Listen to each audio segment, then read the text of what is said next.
Hello दोस्तों, नमस्कार। एक बार फिर से हाजिर हूँ आपके सामने मैं राकेश कुमार, आपका अपना चैनल द अल्केमिस्ट लेकर। तो हम लोग जो है सो क्लास 10th के केमिकल रिएक्शंस एंड इक्वेशंस के बारे में पढ़ रहे थे। तो जिन लोगों ने अभी तक पार्ट 1 नहीं देखा वो कृपया पार्ट 1 जाकर देखें, और जिन्होंने भी अभी तक हमारे चैनल को सब्सक्राइब नहीं किया कृपया लाइक और सब्सक्राइब करना ना भूलें। तो आज इस पार्ट 2 में आज हम लोग बात करने वाले हैं हमारा टाइप्स ऑफ केमिकल रिएक्शन के बारे में, कि हमारे केमिकल रिएक्शंस के कितने टाइप हैं और इन्हें हम कैसे समझें। ठीक है, तो सबसे पहली चीज क्लास 10th में जिन टाइप्स ऑफ केमिकल रिएक्शन के बारे में पढ़ना है वो आप मेरे पीछे देख सकते हैं कि हमें जो है सो 5 तरीके के केमिकल रिएक्शंस के बारे में क्लास 10 में पढ़ना है। तो इन पांचों को एक एक करके हम लोग डिस्कस करेंगे। तो सबसे पहला है हमारे पास कॉम्बिनेशन रिएक्शन, जिसको सिंपली हम एडिशन रिएक्शन के नाम से भी कई बार जानते हैं। सेकंड है हमारे पास decomposition reaction, third displacement reaction, then double displacement reaction and last but not the least redox reactions. बच्चों को सबसे ज्यादा दिक्कत इस पांचवें तरीके का जो केमिकल रिएक्शन है दैट इज रेडॉक्स रिएक्शन, क्योंकि ये हमारा एक सिंगल रिएक्शन नहीं बल्कि रिडक्शन और ऑक्सीडेशन का 2 रिएक्शन होता है जो कि साइमल्टेनियसली एक साथ होता है। ठीक है, तो इसमें सबसे पहले जो है सो हम कॉम्बिनेशन रिएक्शन के बारे में बात करते हैं कि कॉम्बिनेशन रिएक्शन आखिर हम कहेंगे किसको। हम एक एक करके सभी को डिस्कस करते चलेंगे। तो सबसे पहली चीज कि कॉम्बिनेशन वर्ड हमारा क्या डिनोट करता है। कॉम्बिनेशन वर्ड से हम क्या समझते हैं या एडिशन वर्ड से हम क्या समझते हैं। इसका सिंपल सा मीनिंग है कि हमने जो है सो दो भी हमारे कोई भी रिएक्टेंट लिए और उन्हें सिंपली हमने कंबाइन कर दिया। ठीक है, तो उसको हम क्या कर सकते हैं, कॉम्बिनेशन रिएक्शन। तो अगर आपसे इसको डिफाइन करने को कहे तो आप क्या कहोगे कि whenever 2 or more than 2 reactants are combined together to form a single product, then the reaction will be known as combination reaction। इसमें 2 चीजें जो हैं सो खास हैं जो कि आपको याद रखना है। एक, रिएक्टेंट की संख्या हमेशा 2 या 2 से अधिक होगी, 2 या 2 से ज्यादा होगी, और वहीं पे प्रोडक्ट का नंबर हमेशा सिंगल होगा। ठीक है, तो इसको क्या डिफाइन करेंगे हम कि when 2 or more than 2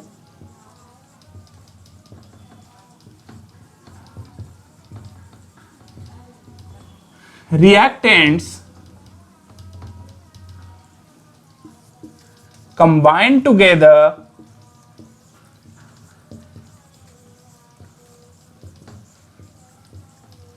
to form a single product,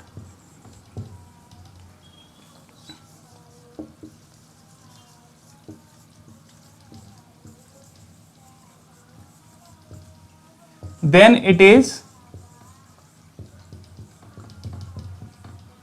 called a combination reaction।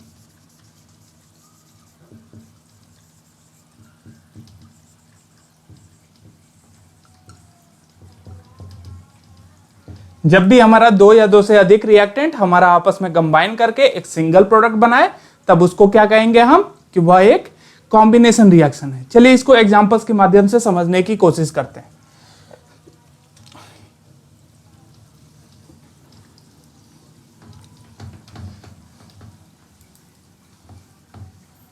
जैसे अगर हम बात करें बर्निंग ऑफ मैग्नीशियम रिबन का, सबसे पहला जो केमिकल चेंज का आपने एग्जांपल पढ़ा था वो बर्निंग ऑफ मैग्नीशियम रिबन पढ़ा था कि मैग्नीशियम रिबन को अगर हम लोग जलाते हैं तो क्या होगा। अब जैसा कि हमने पिछले हमारे पार्ट 1 में देखा था कि हमें स्टेट सिंबल्स भी लिखने जरूरी होते हैं। तो ये हमारा सॉलिड फेज में है या हमारे पास गैसियस फेज में है। ठीक है, सेकेंड थिंग कि इसको बैलेंस करना भी जरूरी है। तो पहले हम अपना रिएक्शन पूरा लिख लेते हैं।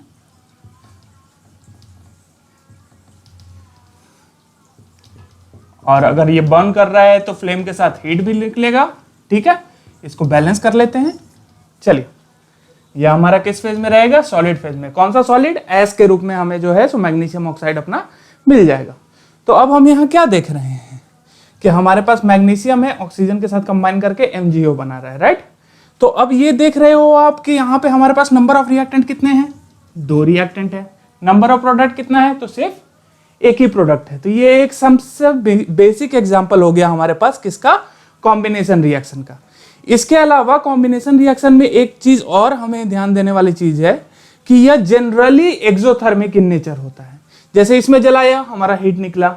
या उसके अलावा अगर हम सोडियम को अगर ओपन एयर में रख देते हैं, ठीक है, सोडियम भी हमारा सॉलिड स्टेट में लिया, ऑक्सीजन हमारा गैसियस फेज में है, तो वह तुरंत से सोडियम ऑक्साइड बना देता है, तो वहां पे भी हीट लिबरेट होगा, राइट। वहां पे भी हमारा हीट लिबरेट होगा। तो उस कंडीशन में वो भी हमारा एक कॉम्बिनेशन रिएक्शन का ही एग्जांपल है। और जनरली जितने भी कॉम्बिनेशन रिएक्शंस होते हैं वो क्या होते हैं, हमारे एक्सोथर्मिक नेचर के होते हैं। चलिए कुछ और जनरल एग्जांपल्स हम देख लेते हैं जो कि कई बार जो है सो सीबीएसई एग्जाम्स में पूछे जाते हैं।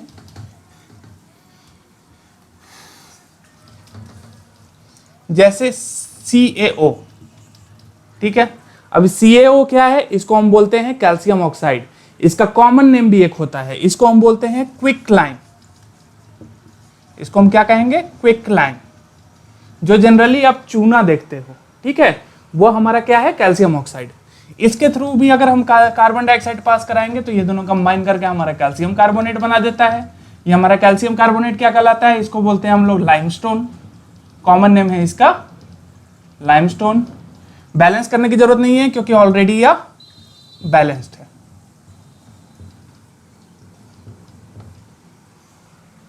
ठीक है। या फिर अगर किसी भी कार्बन पार्टिकल को अगर आप जलाते हो, जैसे हम कोल को अगर जलाते हैं, कोयले को किसके प्रेजेंस में, ऑक्सीजन के प्रेजेंस में ही जलाते हैं, तो अगेन ये कार्बन डाइऑक्साइड बनाएगा। ठीक है, ये भी हमारा क्या है, ये हमारा सॉलिड फेज में रहता है, ये गैसियस फेज में, और कार्बन डाइऑक्साइड जो है सो वो हमें गैसियस फेज में ही मिलेगा। ये इक्वेशन भी हमारा बैलेंस्ड है। ये भी हमारा क्या है, कॉम्बिनेशन रिएक्शन का ही एग्जाम्पल है। चलिए आगे बढ़े। तो ये तो बात हो गई कॉम्बिनेशन रिएक्शन की। एक बार फिर से मैं रिपीट कर दे रहा हूं कि the type of reaction in which two or more than two reactants combine together to form a single product, then that reaction will be known as combination reaction.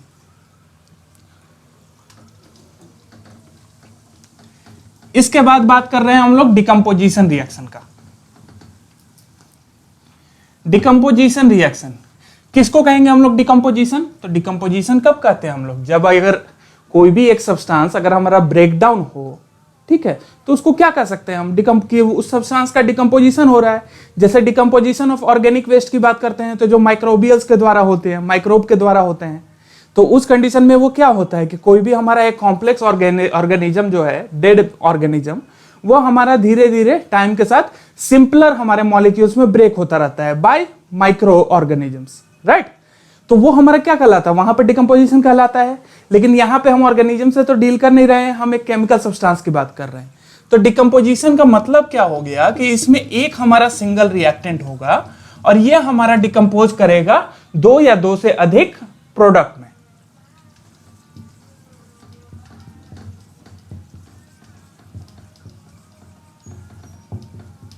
तो किसको कहेंगे हम डिकम्पोजिशन? जैसा अभी मैंने क्या बोला कि अब जब हमारा कोई एक सिंगल रिएक्टेंट डिकम्पोज होता है दो या दो से अधिक प्रोडक्ट में। यह सुनने में ठीक उल्टा है हमारा कॉम्बिनेशन का। कॉम्बिनेशन में क्या हो रहा था, दो या दो से अधिक रिएक्टेंट मिलकर एक प्रोडक्ट बना रहे थे। इसमें एक रिएक्टेंट होगा और प्रोडक्ट हमारे मल्टीपल होंगे, दो या दो से अधिक होंगे। तो इसको क्या डिफाइन करेंगे कि when a single reactant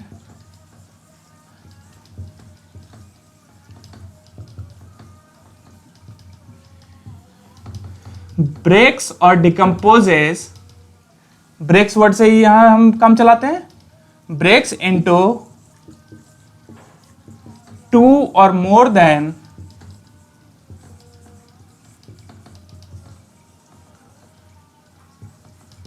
to product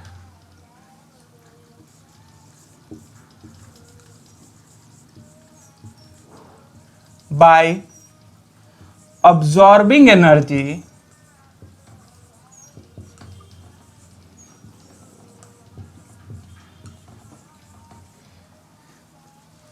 then the reaction is known as decomposition reaction.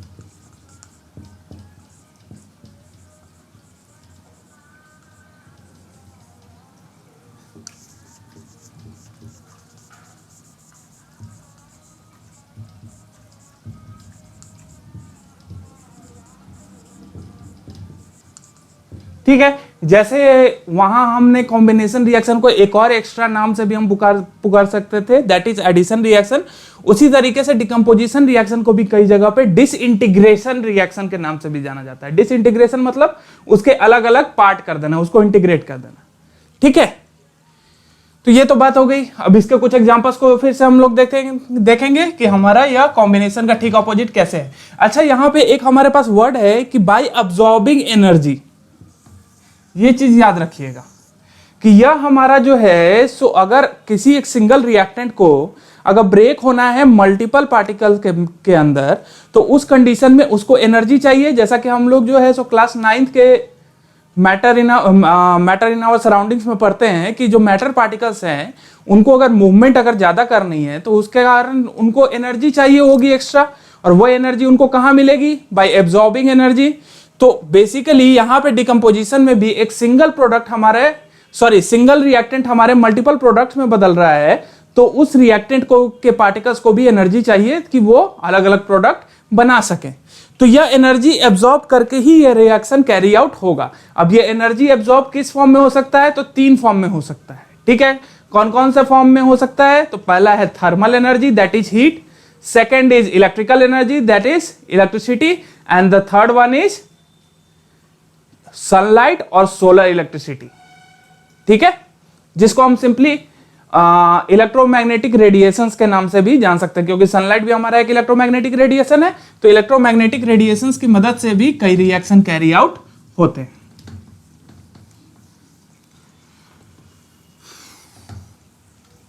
तो इसके कुछ एग्जांपल्स देख लेते हैं। तो सबसे पहले हम एग्जांपल देख सकते हैं थर्मल एनर्जी की मदद से, यानी हीट की वजह से कैसे टूटता है। तो इसको हम बोल देते हैं थर्मल डिकम्पोजिशन। तो हीट की मदद से, जैसे हम वहां पे हमने क्या किया था, कैल्शियम ऑक्साइड और कार्बन डाइऑक्साइड को मिलाया था, कैल्शियम कार्बोनेट बना था।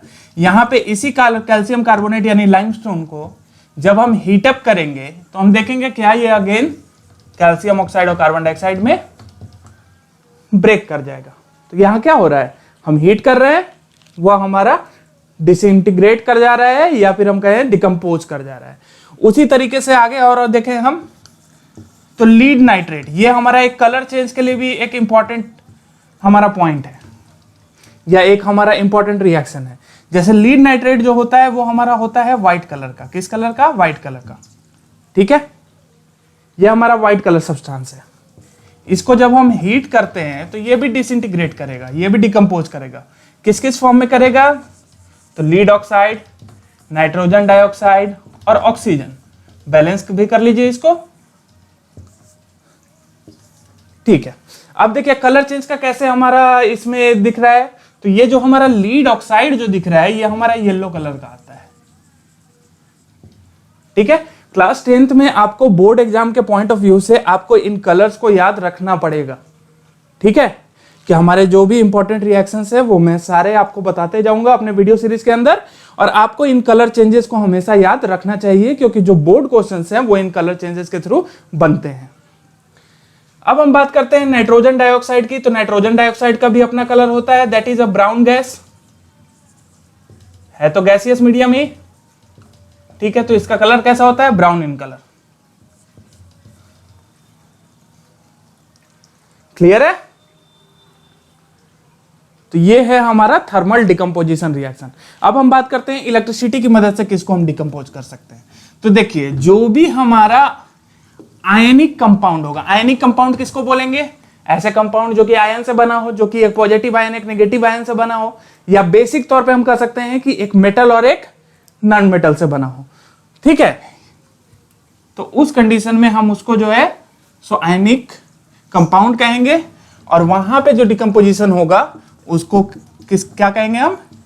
इलेक्ट्रिकल डिकम्पोजिशन, या इसको सिंपल वर्ड में एक और वर्ड हम कहते हैं, एक और नाम से जानते हैं, इसको हम बोलते हैं इलेक्ट्रोलाइसिस, ठीक है। इलेक्ट्रोलाइसिस के नाम से भी जानते हैं, ये आपने सुना होगा। तो इसमें सबसे पहला जो काम करेंगे वो हम डिकम्पोज करेंगे H2O को। तो आप बोलोगे सर यहाँ तो आपने बोला था कि एक मेटल है एक नॉन मेटल का हम डिकम्पोजिशन कर सकते हैं इलेक्ट्रिकल से। तो यहाँ पे हाइड्रोजन तो हमारा नॉन ही मेटल है, दोनों नॉन मेटल है, तो मैंने यह भी बोला था कि एक हमारा पॉजिटिव आयन हो और एक निगेटिव आयन हो। तो H2O के अंदर जो है सो हमारे H+ आयन भी होते हैं और OH- आयन भी होते हैं। ठीक है, तो इस कारण से ऑपोजिटली चार्ज आयंस के प्रेजेंस के होने की वजह से इलेक्ट्रिकल डिकम्पोजिशन इसके अंदर संभव है। जब हम इससे इलेक्ट्रिसिटी पास करवाएंगे तो उस कंडीशन में ये H2 और O2 में ब्रेक कर जाएगा। ठीक है, हाइड्रोजन गैस और ऑक्सीजन गैस, यह हमारा किस फेज में था, लिक्विड, यह हमारा गैसियस फेज में आ जाएगा, यह भी गैसियस फेज में आ जाएगा। अब ये कैसे हो रहा है, यह भी एक समझने की चीज है कि सर वाटर को हमने वाटर के अंदर से इलेक्ट्रिसिटी पास कराई तो हम क्या देखते हैं कि H2 और O2 हमारा अलग अलग हो जा रहा है। तो वो कैसे हो रहा है, तो इसको इस तरीके से समझिए कि इलेक्ट्रोलाइसिस का प्रोसेस क्या था, जो क्लास 8 में भी आप लोगों ने पढ़ा होगा कि जब हम वाटर को यहां रखते हैं और उसके अलावा इसमें जब हम 2 इलेक्ट्रोड इंट्रोड्यूस करते हैं। इलेक्ट्रोड्स क्या होते हैं, जो इलेक्ट्रिसिटी कंडक्ट करे लिक्विड के अंदर। ठीक है, एक को हमने जोड़ दिया पॉजिटिव टर्मिनल से, दूसरे को जोड़ दिया निगेटिव टर्मिनल से।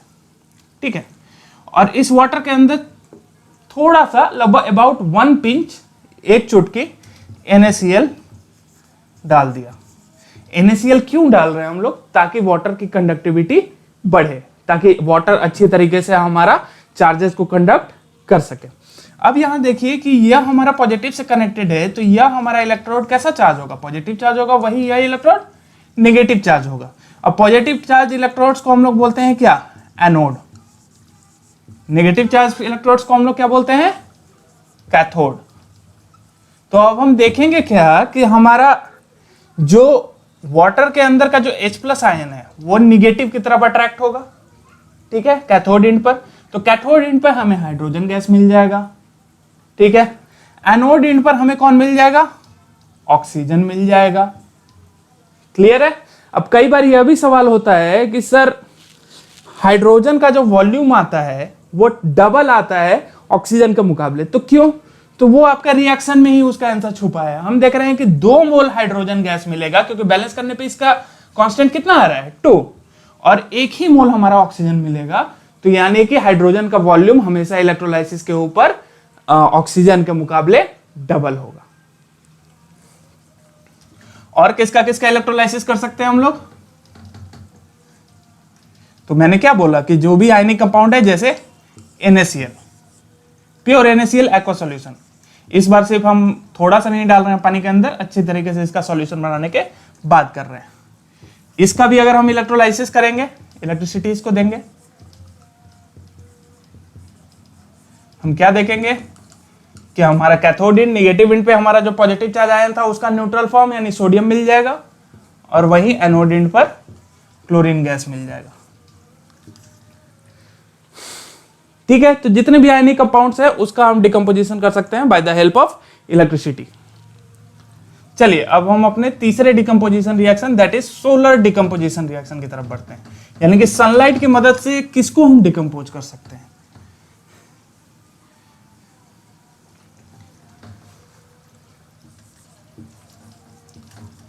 ये इलेक्ट्रोलाइसिस यहां से हटा दीजिए। ठीक है, तो सोलर डिकम्पोजिशन रिएक्शन किसको कहेंगे कि जो कि सनलाइट के प्रेजेंस में हो, यानी कि सनलाइट डाले और वो क्या कर जाए, डिकम्पोज हो जाए। तो ऐसा एक सब्सटेंस है, कौन सा ऐसा सब्सटेंस है, इसको बोलते हैं हम लोग सिल्वर क्लोराइड। ठीक है, अब ये जो सिल्वर क्लोराइड है यह हमारा होता है व्हाइट इन कलर। यह किस कलर का होता है, व्हाइट इन कलर होता है। जब भी यह सनलाइट से एक्सपोज होगा हम देखेंगे कि जो हमारा सब्सटेंस है उसका कलर चेंज होके ग्रे हो जाएगा, क्योंकि प्योर सिल्वर का कलर कैसा होता है, ग्रे, और क्लोरीन गैस बाहर निकल जाएगा। ठीक है, हम जब भी देखेंगे क्या कि सिल्वर क्लोराइड को जब भी हम सनलाइट में रखेंगे उसका कलर हमारा चेंज होकर ग्रे हो जाएगा, और क्योंकि डिकम्पोजिशन रिएक्शन के कारण वो सिल्वर और क्लोरीन में ब्रेक कर जाएगा। ठीक है, अब यहां पे एक चीज और हमारा ध्यान देने वाली चीज है कि इसका एक एप्लीकेशन भी है। ये कहां अप्लाई होता है या ये कहां यूज होता है, तो इसको हम लोग यूज करते हैं फोटोग्राफिक पर्पस के लिए। आज के जमाने के डिजिटल फोटोग्राफर्स की बात नहीं कर रहा मैं, या डिजिटल फोटोग्राफी की बात नहीं कर रहा। जब निगेटिव्स आते थे या फोटोग्राफिक प्लेट जो होते हैं, वो हमारा सिल्वर क्लोराइड भी उसमें एक कंस्टिट्यूएंट पार्टिकल होता है। और जब भी हमारा कैमरा का शटर जब खुलता था, तो जो भी लाइट हमारा ऑब्जेक्ट से होकर सिल्वर क्लोराइड के ऊपर आएगा, तो जितने दूर लाइट हमारा फोटोग्राफिक प्लेट के ऊपर आएगा, उतने एरिया का AgCl हमारा क्या कर जाएगा, डिकम्पोज हो जाएगा और उसका कलर चेंज कर जाएगा। और इस तरीके से हम फोटो को उस फोटोग्राफिक प्लेट पर रिकॉर्ड कर सकते थे। ठीक है, इसी तरीके से हमारा एक और हमारा सोलर डिकम्पोजिशन है Ag ग्रुप का ही, वो है AgBr। ये भी हमारे सनलाइट के प्रेजेंस में ब्रेक कर जाता है Ag प्लस Br2 में। ठीक है, तो ये हमारा बात हो गई डिकम्पोजिशन रिएक्शन की। आगे बढ़ते हैं। डिकम्पोजिशन रिएक्शन के बाद क्या पढ़ना था अपने को, डिस्प्लेसमेंट रिएक्शन।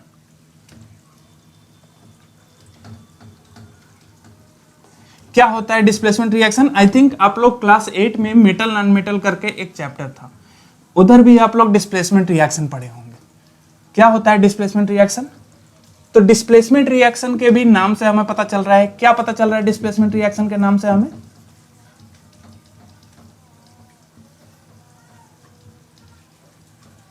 डिस्प्लेसमेंट रिएक्शन के नाम से क्या पता चल रहा है? डिस्प्लेसमेंट का मतलब क्या होता है? हटा देना, डिस्प्लेस कर देना, वही तो कहलाएगा डिस्प्लेसमेंट। तो डिस्प्लेसमेंट रिएक्शन में हम क्या क्या पढ़ेंगे कि जो हमारा मोर रिएक्टिव मेटल है, या सिंपली हमारा, वैसे नॉन मेटल्स में भी डिस्प्लेसमेंट रिएक्शन होता है, लेकिन क्लास 10th में हम लोग बात करेंगे सिंपली किसके बारे में, मेटल्स का डिस्प्लेसमेंट रिएक्शन के बारे में। तो इसमें हमें क्या पढ़ना है कि जो मोर रिएक्टिव जो मेटल है, वह हमारा क्या करेगा कि लेसर रिएक्टिव मेटल्स को हटा देगा। ठीक है, अब प्रॉब्लम ये आती है कि सर कैसे याद हो या कैसे पता करें कि हमारा कौन ज्यादा रिएक्टिव है और कौन कम रिएक्टिव है? तो इसके लिए हमारे पास रिएक्टिविटी सीरीज है, जो कि आपको एटलीस्ट याद होना चाहिए। ठीक है, हमारे पास एक रिएक्टिविटी सीरीज है जो कि एटलीस्ट आपको याद होना चाहिए, जो कि अभी आप लोगों को दिखाई देगा। ठीक है, अब यहां पे अब हमें क्या ध्यान देना है कि जैसे अगर हम रिएक्शन करवा रहे हैं, किस तरीके से रिएक्शन करवा रहे हैं? अगर हम रिएक्शन करवा रहे हैं आयरन नेल का, किसके साथ? कॉपर सल्फेट के साथ। तो सिंपल सी बात है कि रिएक्टिविटी सीरीज में कॉपर के का जो रिएक्टिविटी है वो आयरन के मुकाबले कैसा है? कम है। ठीक है, तो अभी शुरू में ही मैंने बोला था डिस्प्लेसमेंट रिएक्शन किसको कहेंगे हम? More reactive metal will displace the lesser reactive metal. तो अब यहां पे लेसर रिएक्टिव मेटल कौन है? कॉपर है। तो कॉपर को आयरन क्या कर देगा? धकेल कर निकाल देगा। ठीक है, धक्का दे देगा, तो हमारा क्या बन जाएगा? FeSO4 बन जाएगा और कॉपर हमारा बाहर आ जाएगा क्योंकि उसकी रिएक्टिविटी कम है। क्लियर है? अब उसी तरीके से अब आयरन सल्फेट ही ले लेते हैं। अब इसमें हम सोडियम मिला देते हैं, तो अब हमको यह पता है कि सोडियम की रिएक्टिविटी आयरन से भी ज्यादा है। ठीक है, तो इससे भी ताकतवर एक हमारा एलिमेंट आ गया। तो अब यह क्या करेगा? यह भी हमारा आयरन को डिस्प्लेस कर सकता है।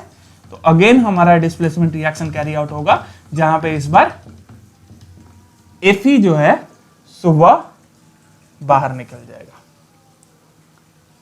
ठीक है, तो यही हमारा डिस्प्लेसमेंट रिएक्शन। इसको डिफाइन कर लीजिएगा आप लोग। तो इसका डेफिनेशन कुछ इस प्रकार है। ये हमारे एग्जांपल्स हो गए।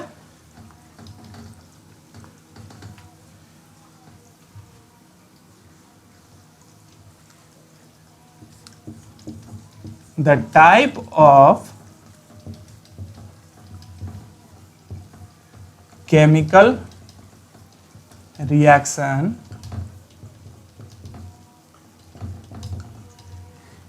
in which the more reactive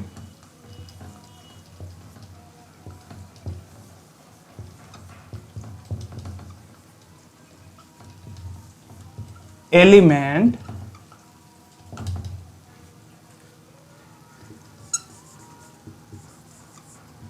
will displace the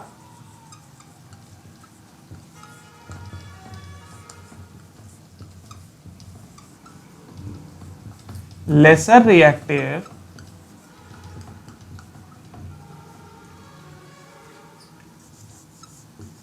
element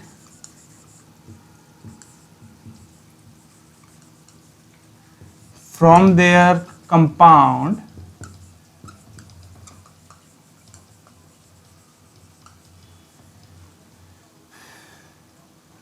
is known as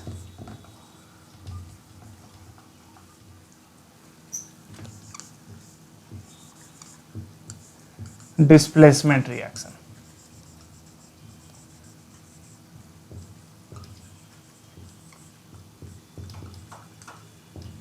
Is known as displacement reaction. इसको समझने में कोई दिक्कत? एग्जांपल्स हमने कर लिए थे, राइट? अब हम बात करेंगे हमारे डबल डिस्प्लेसमेंट रिएक्शन के बारे में कि ये डबल डिस्प्लेसमेंट रिएक्शन क्या है।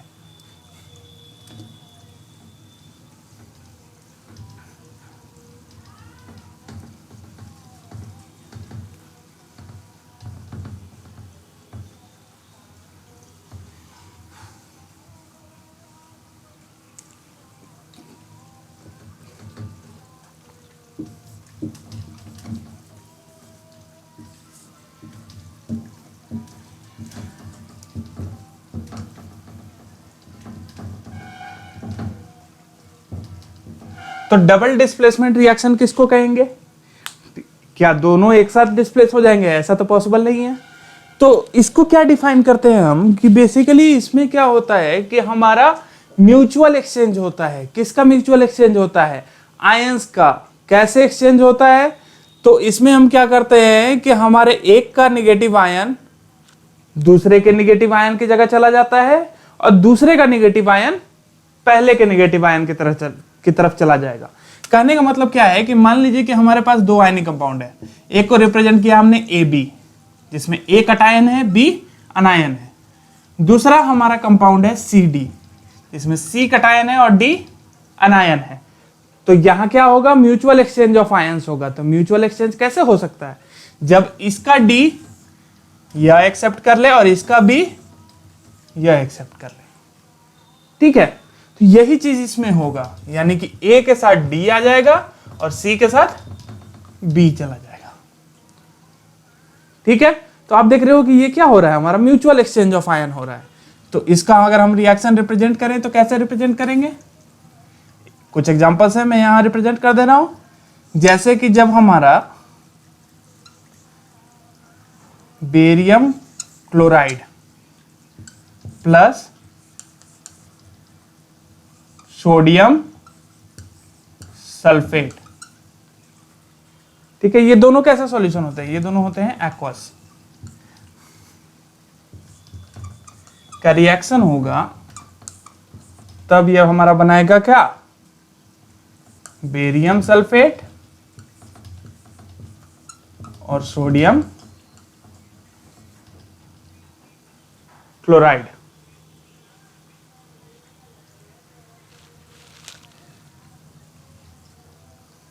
चलिए बैलेंस कर लें इसको। हो गया बैलेंस। ठीक है, तो अब इसमें एक चीज खास है कि कभी भी अगर डबल डिस्प्लेसमेंट रिएक्शन होगा तो डबल डिस्प्लेसमेंट रिएक्शन में हम देखते हैं कि हमारा प्रिसिपिटेट फॉर्मेशन होता है। प्रिसिपिटेट याद होगा आपको कि जब भी हमारा कोई सॉलिड रेसिड्यू अगर बचता है in product, then that is known as precipitate. तो हम क्या देखेंगे कि डबल डिस्प्लेसमेंट रिएक्शन में हमेशा क्या बनेगा? एक प्रिसिपिटेट बनेगा। यहां पे प्रिसिपिटेट कौन है? ये यहां पे ये बेरियम सल्फेट प्रिसिपिटेट है। ये किस कलर का प्रिसिपिटेट होता है? तो ये व्हाइट प्रिसिपिटेट होता है। क्लियर है? इसको डिफाइन क्या करेंगे हम? तो इस डिफिनेशन भी आपके लिए यहां पर लिखे देता हूं।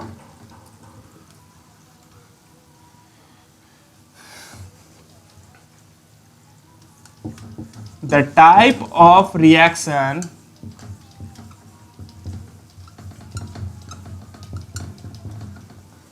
in which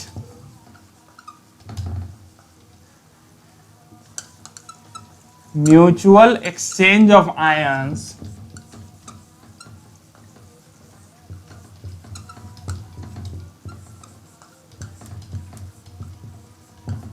takes place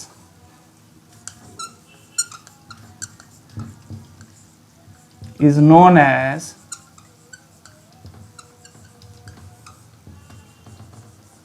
double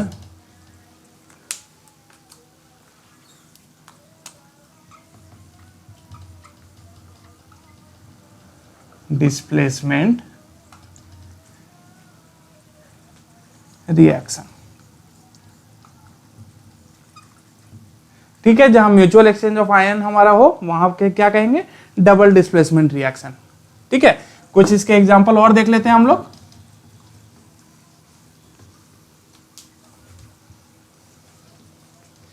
जैसे हमारा एक और एग्जांपल है कि जब पोटेशियम आयोडाइड एक कंपाउंड होता है, इसका भी कैसा सॉल्यूशन लेना है अपने को, एक्वा सॉल्यूशन। ठीक है, इसका रिएक्शन हम कराएं किसके साथ, लीड नाइट्रेट। ठीक है, इसके साथ जब रिएक्शन कराएंगे हम देखेंगे क्या कि हमारा पोटेशियम, इसका नाइट्रेट आयन किसके साथ चला जाएगा, पोटेशियम के साथ, और इसका आयोडाइड आयन लीड के साथ। म्यूचुअल एक्सचेंज ऑफ आयंस तभी तो कहलाएगा हमारा।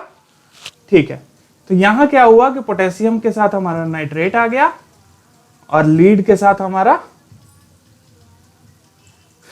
आयोडाइड आ जाएगा। अब यहां पे पीपीटी कौन बनेगा, तो जनरल ट्रेंड देखिए कि जितने भी हमारे हाईली रिएक्टिव जो मेटल्स हैं जैसे पोटेशियम, इनके कंपाउंड्स या इनके सॉल्ट क्या होते हैं कि हमारा वाटर में डिजोल्व हो जाते हैं। तो जो नहीं डिजोल्व होगा वही हमारा प्रेसिपिटेट कहलाएगा। तो यहां पे प्रेसिपिटेट कौन हो गया, लीड आयोडाइड। किस कलर का होता है, येलो कलर का।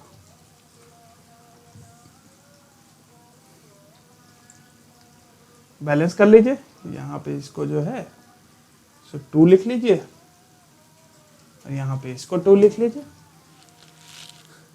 बैलेंसिंग की प्रैक्टिस आप लोग करते रहा करें।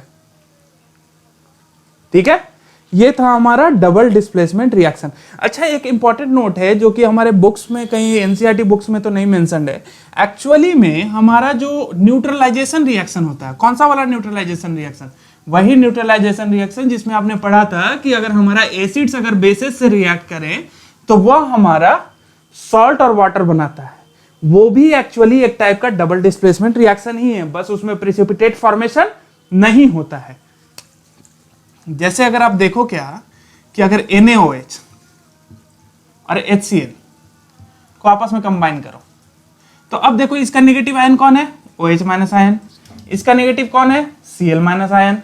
ठीक है, इनका भी म्यूचुअल एक्सचेंज होगा। ठीक है, तो Na के साथ कौन आ गया, Cl। ठीक है, और H के साथ कौन जाएगा, OH।